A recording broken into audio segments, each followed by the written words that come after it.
The morning after the fire, Anna and Jacob stood amid the smoking ruins of the Sheffield house. The acrid smell of burnt wood hung heavy in the air as they salvaged what little remained. "At least we're alive," Anna said softly, her hand resting on her growing belly. "That's what matters." The sound of tires on gravel made them both tense. After last night, any unexpected visitor seemed a threat. A sleek black Mercedes pulled up. But instead of more thugs, an elegant older couple emerged. The woman gasped when she saw Jacob, her manicured hand flying to her mouth. "Thomas, look at him." "It's really him." Jacob stepped protectively in front of Anna. "Can I help you?" The man, Thomas, seemed equally shaken. "My God. Irene's right. You're the spitting image." "I'm sorry," Jacob's voice was wary. "Do I know you?" "No," Irene's eyes filled with tears, "but we've been looking for you for 27 years. I'm your mother, Jacob. Your real mother." Anna felt Jacob stiffen beside her. "That's impossible." Massachusetts General Hospital.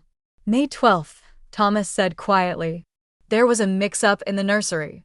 We didn't know at first, but as Max, the boy we took home, grew up, things didn't add up. DNA tests confirmed he wasn't ours." Irene continued, taking a tentative step forward. "We've been searching ever since. When we saw your photo in the local paper last month." "What photo?" Jacob demanded. "The fundraiser for the mountain rescue team. You were in the background of a group shot. Thomas recognized you immediately. You look exactly like he did at your age." Jacob shook his head. "The people who raised me. The Hendersons," Thomas supplied. "They were given our biological son, Max. We've already spoken with them. Done all the tests. There's no doubt." Anna watched emotions war on Jacob's face, disbelief, anger, hope. She squeezed his hand gently. "Why now?" Jacob's voice cracked. "Why after all these years? We never stopped looking." Irene was crying openly now. "We have a house in Boston. A family business. Everything was always meant to be yours too. Please, just give us a chance to know you." Thomas stepped forward, his eyes on the burned house. "Let us help you rebuild. Both of you. We've missed so much already." Jacob turned to Anna, his eyes questioning. She smiled encouragingly, understanding his unspoken worry. "We want to do this our way," Jacob finally said. "I can't just leave here." "Leave, Anna. This is my home now." "Of course," Irene nodded quickly. "We'll do whatever you want. We just want to be part of your life." As they talked, Anna watched a new future taking shape from the ashes of the old. Jacob's hand remained firmly in hers, even as he began to forge connections with his newfound family. "Your timing is perfect," Anna said softly to Irene. "This little one's going to need all the grandparents it can get." In that moment, standing amid the ruins of one life as another began, they were all exactly where they needed to be. Construction crews swarmed the Sheffield property like busy ants, transforming the burned ruins into something new. Thomas and Irene had insisted on hiring the best contractors in Maine, though Jacob still supervised every detail of the rebuild. Foundations solid, the foreman called out one morning. "Your grandfather knew how to build, miss. We can work with this." Anna watched from a lawn chair, her pregnancy now in its final months. Jacob had barely left her side since his biological parents' appearance, determined to build their future together. "Hey, careful there," a worker suddenly shouted. "There's some kind of old well under these boards." Jacob rushed over to investigate. "The cover's rotting. We should seal it properly before someone falls in." As the workers cleared the debris, something caught his eye. "There's a rope down there, and something's attached to it." The crew gathered around as Jacob carefully pulled up an old bucket, sealed tight with tar and wax. "This was hidden," deliberately he said, examining the crude waterproofing. Anna's heart raced as she opened it. Inside, wrapped in oilcloth and perfectly preserved, was an ornate religious icon. The gold leaf details still gleamed, the sacred image untouched by time or damp. "Grandpa Warren," Anna whispered. He protected it all along. This is it, isn't it? Jacob asked quietly. What were they looking for? Anna nodded, tears in her eyes. He could have sold it, made himself rich. Instead, he hid it to return it someday. Then let's finish what he started. The next day, they drove to Portland's oldest Orthodox church. The priest's eyes widened at the sight of the icon, his hands trembling as he held it. We thought it was lost forever, he whispered. This was stolen 5 years ago. Such a precious piece of our heritage. My grandfather wanted it returned, Anna said simply. He didn't want to profit from something that belonged to the faithful. Back at the property, the new house rose quickly. Jacob's newfound family had connections, and soon the raw lumber took shape into a home, even more beautiful than the original. Max wants to meet you, Irene told Jacob one afternoon. When you're ready. He grew up as our son, but he'd like to know his brother. Anna squeezed Jacob's hand, feeling him relax at her touch. The past months had taught them both that family could be found in unexpected places. Autumn painted the mountains in brilliant colors the day Anna went into labor. Their bedroom in the newly finished house became a sanctuary as she delivered not one baby, but 2, a boy and a girl, both with their father's dark hair and their mother's determined spirit. Standing at the window later, twins sleeping nearby, Anna and Jacob watched the sunset paint Sugarloaf Mountain in shades of gold. Think we made your grandfather proud? Jacob asked softly. Anna smiled, remembering the hidden icon, the house risen from ashes, and the family they'd built from broken pieces of the past. I know we did, she whispered. He gave us everything we needed to find our way home. Sometimes the best revenge is simply being prepared. The next morning, my apartment doorbell rang at 6 a.m. I opened it to find Amanda, her perfectly maintained appearance now disheveled, mascara streaking down her face. What did you do? She shrieked, trying to push past me into the apartment. The bank froze everything. They're saying something about illegal money and investigations. I stepped aside, letting her storm in. There was no point fighting. This confrontation was inevitable. I didn't do anything, Amanda. You're the one who stole money from an account that wasn't yours.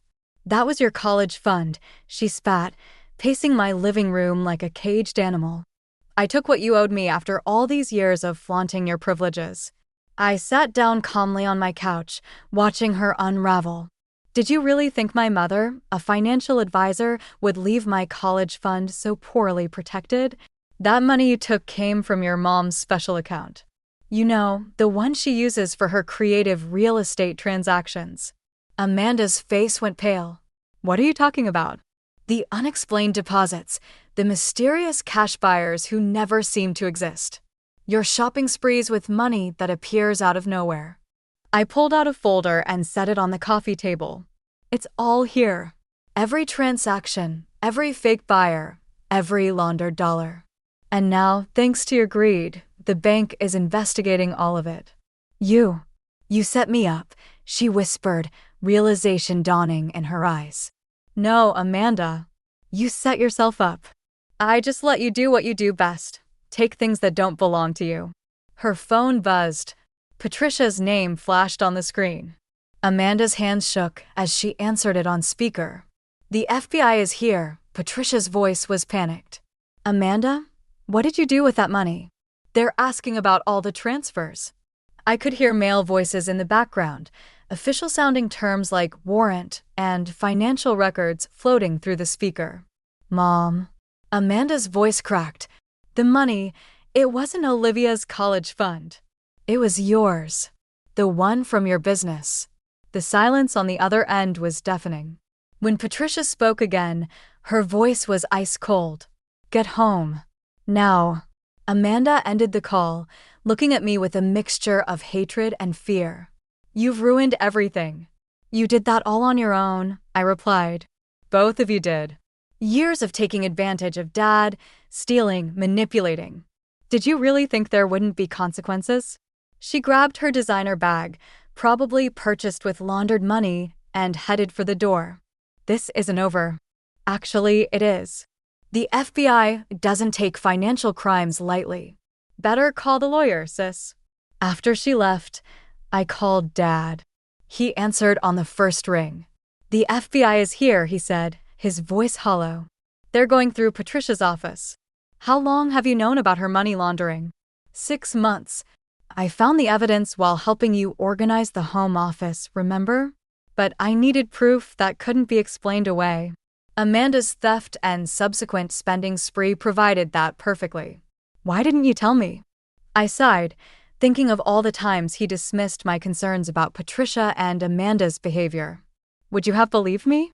Or would Patricia have convinced you I was just being jealous again? His silence was answer enough. Throughout the day, texts flooded in from Amanda. They're taking Mom's computers. Dad won't stop crying. The FBI agent says we might face charges. How could you do this to us? I ignored them all, focusing instead on my hospital rounds. It wasn't until evening that I got the call I'd been waiting for, Mr. Harrison, my mother's old lawyer. Everything went exactly as you predicted, he said. The bank flagged the suspicious transfers, which triggered the FBI investigation. They've uncovered quite a network of money laundering through Patricia's real estate business. And your real college fund, safe and secure, just as your mother set it up. The offshore account hasn't been touched. Patricia and Amanda never even knew it existed. I thanked him and hung up, feeling a weight lift from my shoulders. My mother had always said, keep your cards close and your enemies closer. She'd known, somehow, that I might need protection one day. Later that night, Dad came to my apartment. He looked older, tired, but there was a clarity in his eyes I hadn't seen in years. Patricia's been arrested, he said, sitting heavily on my couch. Money laundering, tax evasion, wire fraud. Amanda's being questioned as an accomplice. All these years, I never saw what was happening right under my nose. I made us both tea, a habit I picked up from my mother. You saw what you wanted to see, Dad. They counted on that. Your mother. He started, his voice catching. She would have seen through them immediately. She did, I said softly. Why do you think she set up my college fund the way she did? She knew something like this might happen. Dad looked at me, really looked at me, perhaps seeing for the first time how much I resembled my mother. Not just in appearance, but in foresight and strength. I'm sorry, he said, for not protecting you better. For letting them make you feel like an outsider in your own home. I took his hand, feeling the years of distance between us start to close. I protected myself, Dad. Just like Mom taught me to. My phone buzzed with another text from Amanda. The FBI is charging Mom. This is all your fault. You've destroyed our family. I showed it to Dad, who read it with a sad shake of his head. She still doesn't get it, does she? This isn't about you. It's about their choices. Some people never learn, I agreed. They're so used to blaming others that they can't see their own responsibility. As Dad left that evening, he paused at the door. Your mother would be proud of you, you know. Not just for protecting yourself, but for being smart enough to let them reveal who they really are. I smiled, thinking of the white envelope in my desk drawer, the one containing the letter Mom had left with Mr. Harrison to be given to me when I needed it most. Inside, she'd written, sometimes the best defense is letting your enemies think they've won. Watch, wait, and let them defeat themselves. She'd known somehow that I'd need these lessons one day, that I'd face people who would try to take what was mine.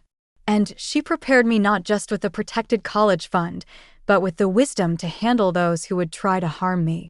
As I got ready for bed that night, one final text came through from Amanda. We're going to lose everything because of you. I didn't respond. She'd lost everything because of her own choices, her own greed, her own belief that she could take whatever she wanted without consequences. Sometimes the best revenge isn't about getting even. It's about letting justice take its natural course. 6 months after Amanda's failed attempt to steal my college fund, I sat in a courtroom watching Patricia and Amanda face sentencing. The FBI's investigation had uncovered far more than just money laundering, years of tax evasion, wire fraud, and a network of fake property deals that had funded their lavish lifestyle. Patricia stood before the judge, her designer clothes replaced by modest business attire, trying to maintain her dignity as the charges were read. Amanda sat behind her, head down, no longer the confident bully who texted me, gloating about stealing my future. The defendant, Patricia Wilson, is sentenced to 5 years in federal prison, the judge announced, her voice firm. Additionally, all assets connected to the illegal activities will be seized. Amanda, charged as an accomplice for her role in spending and transferring the laundered money, received 3 years of probation and a substantial fine. Her dream of an easy life funded by stolen money had crumbled spectacularly. As they were led out of the courtroom, Amanda caught my eye. The hatred in her gaze had been replaced by something else, understanding, perhaps, that her own greed had been her undoing. Dad waited for me outside the courthouse, looking both relieved and exhausted. "It's finally over," he said, running a hand through his graying hair. "Almost," I replied. "There's something I need to show you." We drove to a small cafe where my mother and I used to have Saturday brunches. Once seated, I pulled out an envelope, the one she'd left with Mr. Harrison. "Mom wrote this letter before she died," I explained, handing it to him. She knew Patricia wasn't what she seemed. She saw through the act from the beginning. Dad's hands trembled as he read. "My dearest Olivia, if you're reading this, then someone has tried to take what's rightfully yours. I've watched Patricia since your father started dating her, seen how she manipulates situations for her benefit. Trust your instincts about her. They're the same instincts I have. The real college fund is protected, but that's not the most important thing I'm leaving you. I'm leaving you the wisdom to handle people like Patricia and Amanda. Don't fight fire with fire. Let them burn themselves out. Take care of your father. He's a good man who sometimes sees the best in people who don't deserve it. All my love, Mom." Dad wiped his eyes, folding the letter carefully. She knew all along. Why didn't she say anything? Would you have believed her? I asked gently. Or would you have thought she was just jealous of your new relationship? He nodded, understanding dawning in his eyes. She protected you the only way she could, by teaching you to protect yourself. Later that evening, I visited Mom's grave, placing fresh flowers beside her headstone. I sat there for a while, telling her about everything that had happened. "You were right, Mom," I said softly. "Sometimes the best way to deal with people like Patricia and Amanda is to let them think they've won. They do all the work of destroying themselves." My phone buzzed. A text from Amanda, sent from her mother's prison. "I hope you're happy. We've lost everything." I didn't respond. She still didn't understand that this wasn't about happiness or revenge. It was about justice, about consequences finally catching up with their actions. Dad's been different since the trial. He's more present, more aware. We have weekly dinners now, slowly rebuilding our relationship without Patricia's manipulative presence between us. Sometimes he asks about the real college fund, but I keep those details private. Mom taught me well, some cards are best kept close to the chest, even with those you love. As for Amanda, last I heard, she's working retail again, living in a small apartment, learning the hard way that honest work is better than easy money. Sometimes consequences are the best teachers. My mother's final lesson wasn't about money or protection. It was about patience, wisdom, and letting people reveal their true nature. In trying to steal what they thought was my inheritance, Patricia and Amanda lost everything they had. Sometimes the best revenge isn't revenge at all. It's simply having the wisdom to step back and let justice take its course. And that college fund they never found? It's still growing, safely tucked away, a reminder that my mother's love and protection extend far beyond her time with me.